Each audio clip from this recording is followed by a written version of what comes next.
Good morning students, कैसे हो सभी। आई होप कि सभी अपने घर पर अच्छे होंगे। फर्स्ट ऑफ ऑल मैं आप सबको एक तो जो ये कोरोना काल चल रहा है उसके लिए बड़ा ही दुख है कि इस साल की पढ़ाई भी हमें ऑनलाइन ही करनी पड़ रही है। तो इस वजह से हम ऑनलाइन ऑफलाइन नहीं मिल सकते, ऑनलाइन ही मिलेंगे और ऑनलाइन ही अपनी पढ़ाई करेंगे। रूल्स तो आप सबको पता ही हैं, डेली अपनी स्टडी करनी है, डेली अपना पार्ट अपना वर्क फिनिश करना है और सबमिशन ग्रुप में अपना सबमिट करना है। उसी की ही प्रेजेंट लगेगी जो अपना वर्क सबमिट करवाएगा टाइम टू टाइम, चाहे वो एक्टिविटी हो चाहे आपका रिलेटेड रिटन वर्क हो। ठीक है, फर्स्ट ऑफ ऑल मैं आपको बताना चाहती हूँ कि क्लास 5 आपकी बुक है रिमझिम। रिमझिम क्लास 5 ये हमारी लिटरेचर है और व्याकरण सार 5 ये हमारी लैंग्वेज है। ठीक है, आज हम अपनी लिटरेचर का फर्स्ट चैप्टर करेंगे। फर्स्ट चैप्टर करने से पहले आपको पता ही है, जब भी हम अपनी हिंदी शुरू करते हैं हम क्या लिखते हैं? सबसे पहले वर्णमाला। क्या लिखते हैं? वर्णमाला। तो वर्णमाला तो सभी को ही आती है, पर लिखा हुआ फर्स्ट पेज सबने पहले ही बनाना है। कैसे? इंडेक्स के साथ। पहला पेज नेम, सेकंड पे इंडेक्स बनाना है, कौन सा चैप्टर आपने कौन सी डेट में लिखा, और देन उसके बाद हम सबसे पहले वर्णमाला लिखेंगे। वर्णमाला में आपको अक्षर भी पता होना चाहिए क्या लिख रहे हो, और ये भी पता होना चाहिए उसको बोलते क्या है। कई बार ये आप बहुत ज़्यादा मिस्टेक्स करते हो। ठीक है, ठीक है। तो सबसे पहले लिखेंगे हम वर्णमाला। वर्णमाला में पहले क्या लिखेंगे? अ, आ, ई, उ, री, ए, ओ, ए, खाली अ खाली, यानी कि जो हमारे ये सब है क्या है? स्वर। क्या है? स्वर। स्वर को हम क्या और बोलते हैं? मात्राएं। क्या बोलते हैं? मात्राएं। स्वर को और क्या कहा जाता है? मात्राएं। तो ये अ, आ, ई क्या है? हमारे स्वर। इनको हम किसके रूप में इस्तेमाल करते हैं, प्रयोग करते हैं? मात्राओं के रूप में। इसके बाद आएंगे हमारे व्यंजन। तो नेक्स्ट है ये हमारे व्यंजन। कौन कौन से? क, ख, ग, घ, ड़, च, छ, ज, झ, ण, ट, ठ, ड, ढ, ण, त, थ, द, ध, न, प, फ, ब, भ, म, य, र, ल, व, श, श, श, स, ह, श, त्र, श्र, श्रमिक, ज्ञानी। यानी कि जो नीचे वाले हमारे ये व्यंजन है किसमें आते हैं? आप सबको पता है, संयुक्त व्यंजन में। कितने संयुक्त व्यंजन हैं हमारे पास?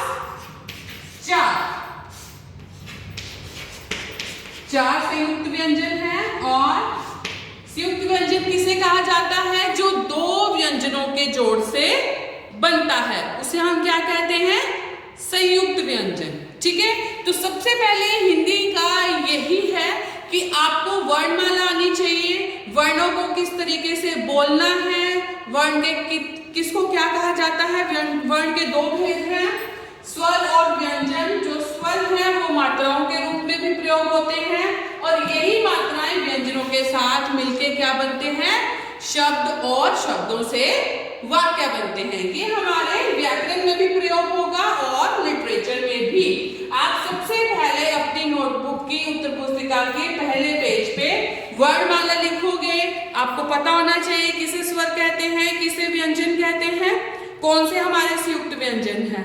आपको वही व्याकरण में करना आसान हो जाएगा। ठीक है, इसके बाद करते हैं हम अपना नेक्स्ट चैप्टर, फर्स्ट चैप्टर, राग की रस्सी। फर्स्ट चैप्टर का नाम है राग की रस्सी। ठीक है, ओपन योर चैप्टर नंबर 1।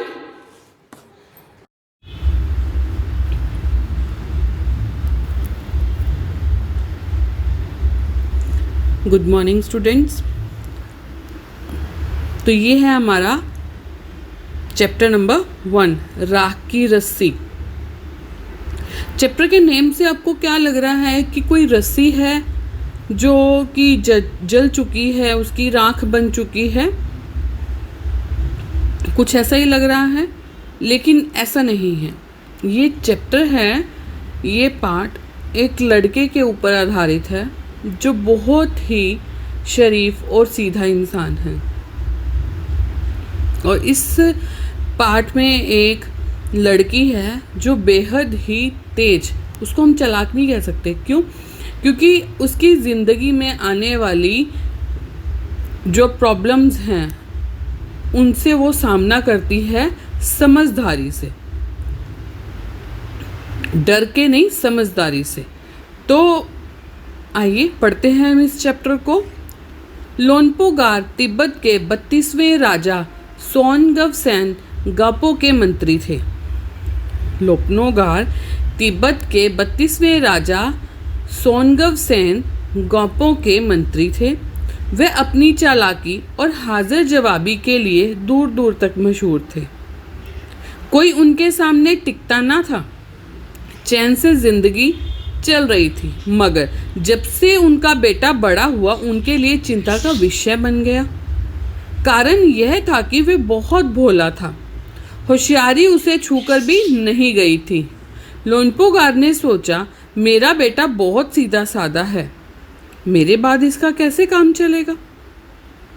एक दिन लोनपोगार ने अपने बेटे को 100 भेड़ें देते हुए कहा, तुम इन्हें लेकर शहर जाओ। कहाँ जाओ? शहर। कितनी भेड़ें दी थी? 100 भेड़ें। हर चीज़ को अंडरलाइन करना है जैसे कि हम पहले करते थे, और उसके बाद अंडरलाइन करने के बाद उन सभी चीज़ों को माइंड में रखना है। क्यों? क्योंकि कोई भी क्वेश्चन कहीं से भी आपको पूछा जा सकता है, तभी पता चलेगा कि आपका ध्यान इस चैप्टर में है या नहीं। ठीक है, नेक्स्ट आता है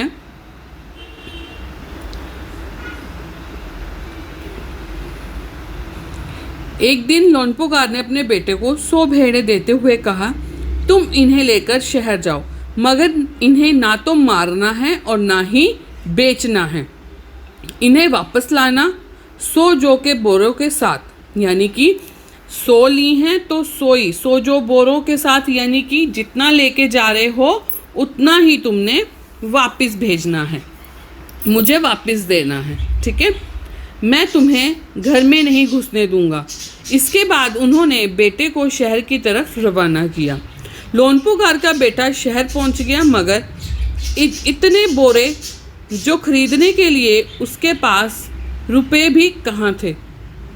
वह इस समस्या पर सोचने विचारने के लिए सड़क किनारे बैठ गया, मगर कोई हल नहीं समझ में आ रहा था उसके, पर वह बहुत दुखी था।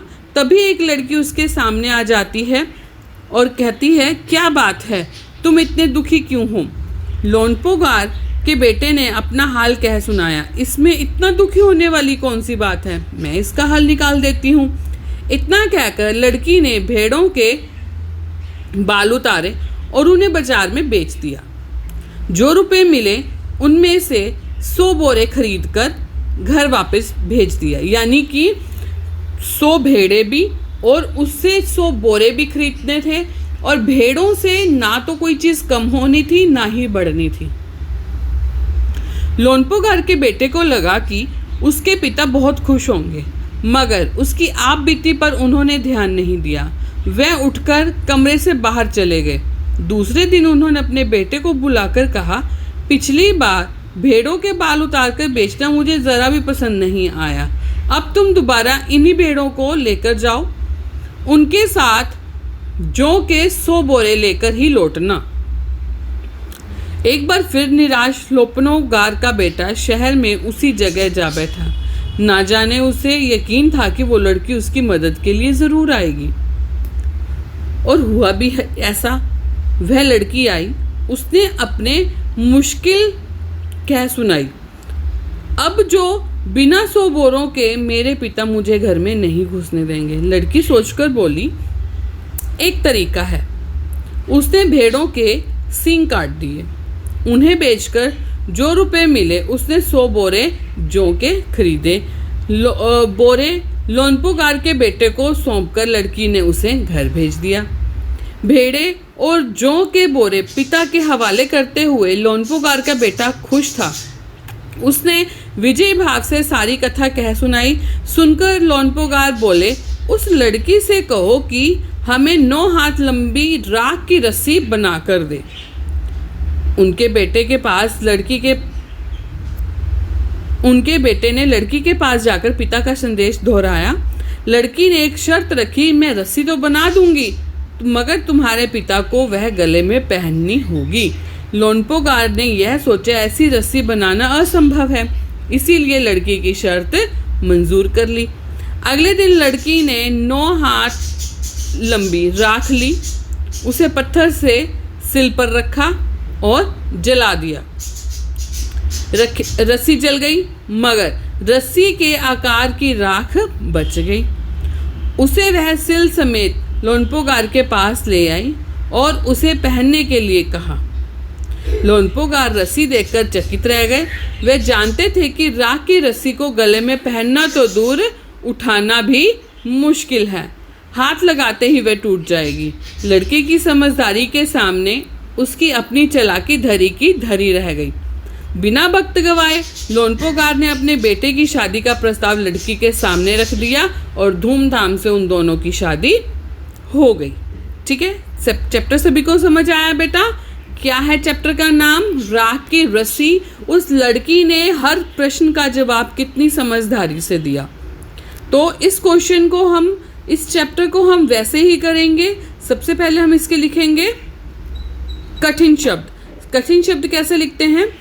जैसे जैसे हम चैप्टर पढ़ते हैं इसमें से हम कठिन शब्दों के नीचे अंडरलाइन करते जाते हैं, जैसे कि लोनपोगार, तिब्बत, 32वें, सोगन वसैन, गापों, चालाकी, हाजिर जवाबी, मशहूर,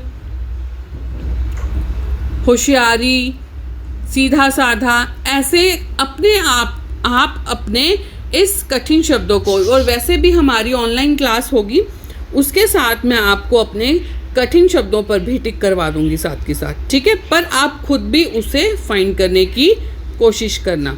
और सबसे पहले हम वैसे ही करेंगे, पहले कठिन शब्द और फिर वाक्य बनाओ। मैं आपको वाक्य बनाओ सेंड करूंगी, शब्द के अर्थ लिखकर सेंड करूंगी, वाक्य आप अपने आप बनाओगे। ठीक है बेटा, और उसके बाद हम करेंगे अपने question answer. Okay, bye bye.